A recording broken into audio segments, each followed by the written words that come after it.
In the metals quadrant, taking a look at the December gold contract, which had a pretty strong day, finishing up over 1.5%. And despite being down 3 of the last 5 sessions, gold actually finished the week higher by about 92 basis points. So it needed all of today's move and all of Wednesday's move to turn the other 3 days into a positive week. Today we were up 1.68% on the highs, 1,781 and 30 cents was that high, 1779.20 about the settlement. So we finished right around those highs.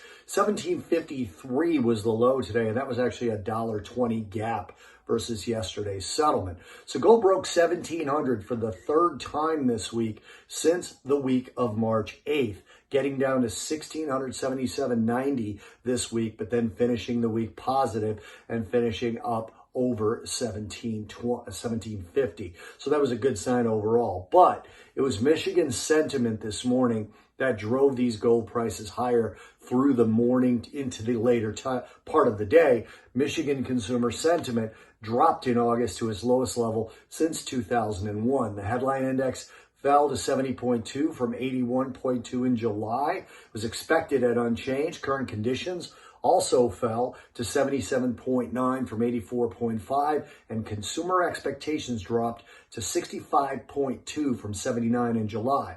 The survey also showed rising inflation expectations in the medium term. In the short term, they were a little bit lower by about 0.2%, but in the medium term, 4.6 last month, 4.7 this month. So rising inflation expectations, but weaker consumer sentiment, that's a reason for gold to rally, because we saw yields drop.